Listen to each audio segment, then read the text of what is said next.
तो उसकी जान में जान आ गई। उसने गहरी सांस ली।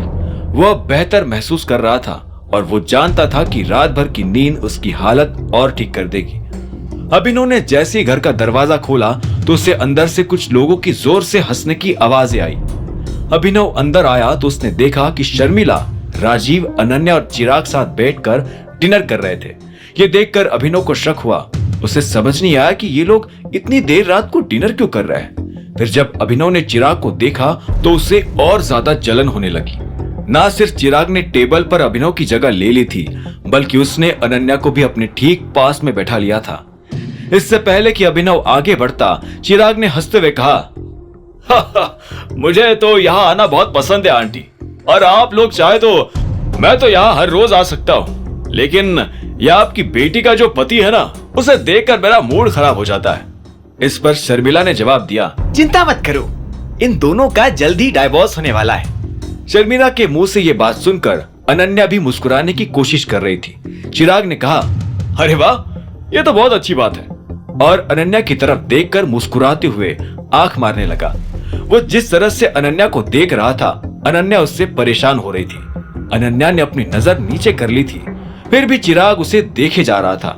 तभी चिराग ने शर्मिला को देखकर पूछा, क्या मैं कल अनन्या को अपने साथ बाहर ले जा सकता हूँ? शर्मिला के चेहरे पर खुशी छा गई।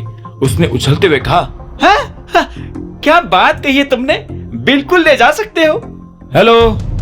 तभी अभिनव, जो कि अभी तक अपनी जगह पर खड़ा ये सारी बातें सुन रहा था, वो आगे आया और उन लोगों के सामने आकर खड़ा हो गया। अभिनव की आवाज सुनते ही सब लोग उसे देखने लगे। शर्मिला का मुंह उतर गया और उसने चिढ़ते हुए कहा, ये लो, नाम लिया और शैतान हाजिर। शर्मिला की इस टिप्पणी पर राजीव ने उसे घूरते हुए देखा। शर्मिला चुप हो गई तो राजीव ने अभिनव से पूछा, अभिनव, तुम्हें आने में इतनी देर कैसे हो गई? इस पर अनन्या बोली, ये कल भी इसी टाइम पर आया था, पता नहीं इतनी रात तक बाहर क्या करता है। तभी अनन्या ने नोटिस किया कि अभिनव के सिर से खून बह रहा था। खून से उसका चेहरा और उसके कपड़े दोनों खराब हो गए थे। अभिनव ने राजीव के सवाल का जवाब देते हुए कहा, मुझे कुछ काम था, और वो चिराग को गुस्से में देखने लगा। जब अभिनव से रहा नहीं गया तो उसने चिराग से कहा, क्या बात है, तुम आज फिर यही हो? चिराग ने जवाब दिया, हेलो अभिनव, तुमसे मिलकर अच्छा लगा। इसके बाद चिराग अपनी जगह से उठा और शर्मिला से बोला, मैं अब चलता हूँ, रात काफी हो गई है। बिल्कुल, मैंने तुम्हें इनवाइट किया और तुम आए, इसके लिए थैंक यू सो मच। मैं जल्दी फिर से तुम्हें इनवाइट करूंगी।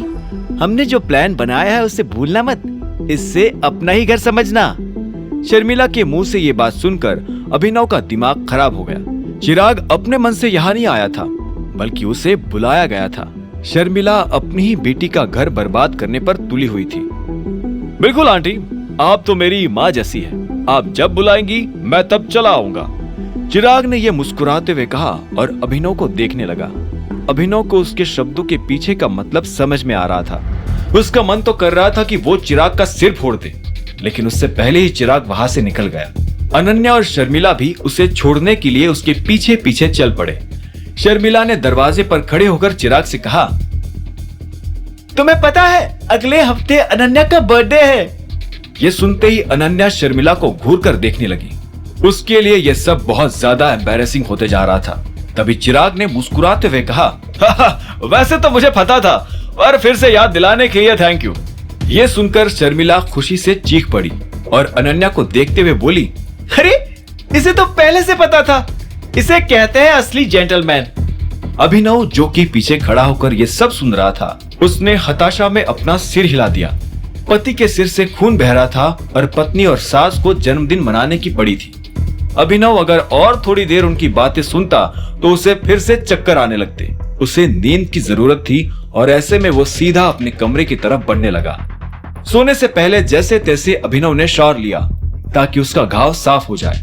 वो बिस्तर पर आया और सोने की कोशिश करने लगा। वो नहीं चाहता था कि अनन्या आए और उससे इस घाव के बारे में तीखे सवाल करे, लेकिन अभिनव के सिर से खून बहना अभी भी बंद नहीं हुआ था। इसी बीच अनन्या भी अपने कमरे में आ चुकी थी और बिस्तर पर लेट चुकी थी।